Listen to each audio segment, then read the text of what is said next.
Bueno, a ver. A ver, bicho. De aquella manera, y claro, con el agua y luego también se... ¿No te gusta, Ramón?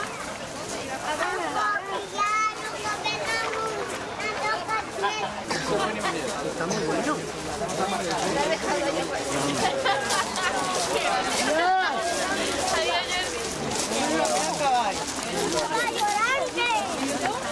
Había un pony. Abel, la cabrita. Los quiere comer el Abel.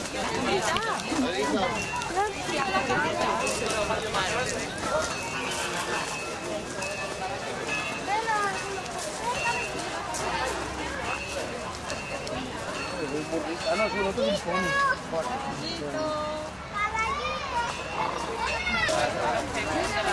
¡La ves!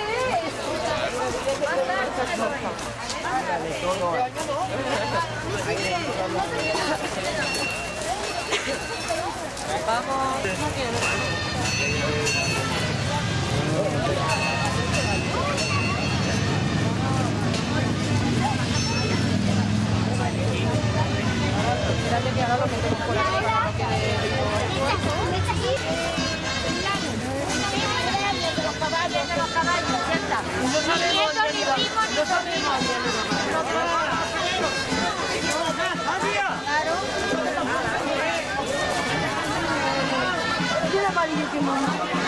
Yo me acuerdo que de pequeña había los colorines. Pero se morían rápido, ¿sabes?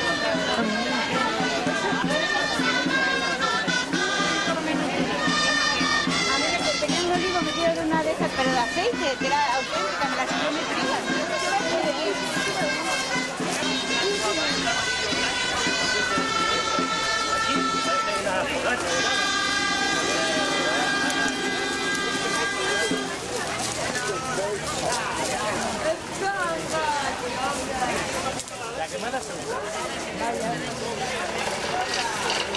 Bueno, a ver, y aparte no hemos inventado. Vamos a ver dónde está la mamá.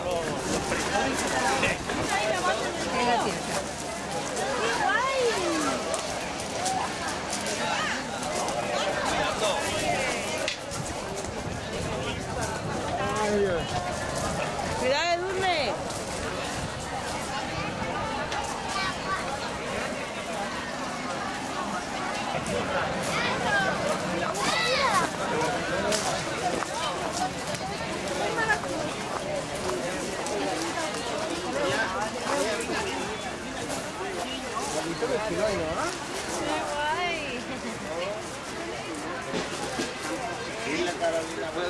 La Virgen que está con el niño, mira.